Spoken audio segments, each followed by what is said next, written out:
والدین اور اولاد کے درمیان والی معاملات کا.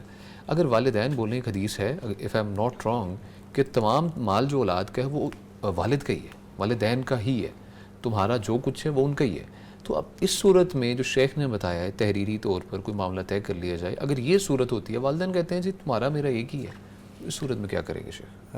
دیکھیں جی اللہ آپ کا بھلا کرے, شیخ نے جو بات بیان کی ہے وہ بنیادی اصول ہے. اصول ہے, ٹھیک ہے. آج کل یعنی پہلے بھی ظاہر بات ہے مال ہے اور پھر شیطان نے بھی اپنا کام دکھانا ہے. ہاں جی شیخ. تو جو شریعت نے ہمارے لیے مفاسد کے دروازے بند کیے ہیں نا, جی جی, اور ہدایات دی ہیں, وہ بہت ہی اعلیٰ ہیں. جی یہ جو لکھنے والا معاملہ شیخ فرما رہے تھے تو اس میں آگے اللہ نے اس کی 3 جو ہے نا وہ فائدے بیان کیے. ذالکم اقسط عند اللہ, ایک تو اللہ کے ہاں یہ بہت انصاف والی بات ہے, لکھ لیا جائے. اوکے.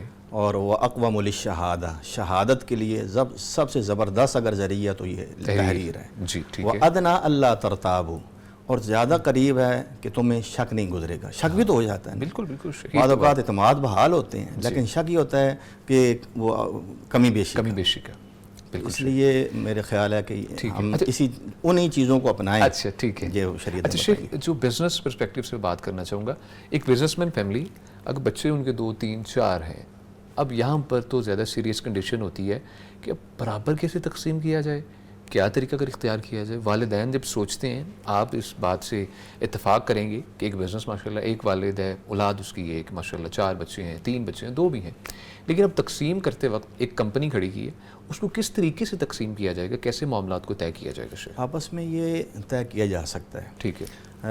اصل جو یعنی مالک ہوں گے وہ والد ہوں گے, بے شک, اور بیٹوں کو ان کی جو جتنی ان کی محنت ہے اس کے حساب سے سیلری کہہ لیں یا جو اثاثہ بنے گا اس کی اگر وہ برابر بھی کرنا چاہیں یا باہمی رضامندی سے کہ وہ دونوں بھائی سمجھے کہ ٹھیک ہے ہمیں برابر دیا جائے, یا ایک سمجھتا ہے کہ میری ایفرٹ زیادہ ہیں دوسرے کے مقابلے میں تو دوسرا بھی مانتا ہے کہ ہاں, تو اس تناسب سے اس نسبت سے اس کو تھوڑا سا زیادہ دے دی جائے. یعنی یہ آپس میں طے کیا جا سکتا ہے کوارڈینیشن کے ساتھ, اور یہ ہونا چاہیے لازم, تاکہ بعد میں کسی قسم کی, کیونکہ پارٹیشن بھی ہونی ہے بعد میں, یہ حصے بھی ہونے ہیں, اس وقت پھر یہ مسائل بہت, کیونکہ اولاد کی بھی آگے اولاد ہونی ہے. جی بالکل, تو یہ معاملات ہوتے ہیں, تو بہت لازمی ہے کہ آپ انہیں طے کر لیں. شیخ فرمائیے, آپ کچھ فرمانا چاہ رہے ہیں؟ آپ نے وہ حدیث مبارک اس کا حوالہ دیا, انت ومالک لابیک.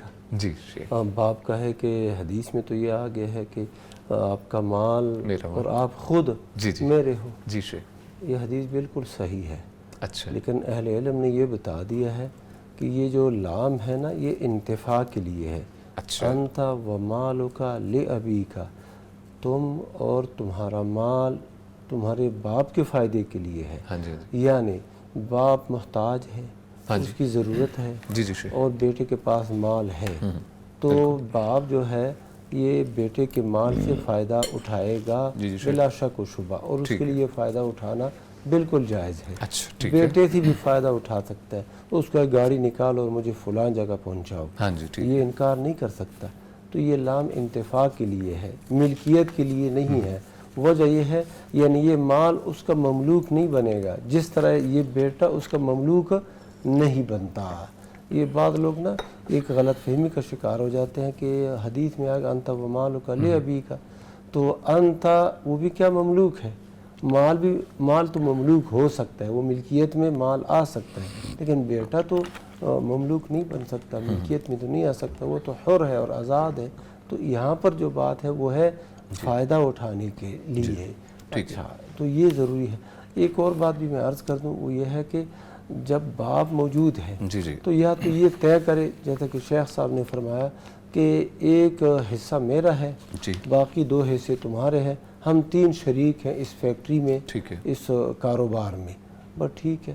یا یہ کرے باپ, اور ہونا بھی ایسے ہی چاہیے کہ باپ کہے کہ مالک اس فیکٹری کا میں ہوں, میں نے اس کی بنیاد رکھی ہے, اور آپ لوگ عامل ہو یعنی میرے ساتھ کام کرنے والے ہو, اور تنخواہ لیتے ہو, اور جتنی تمہاری ضرورت ہے وہ لیتے رہو.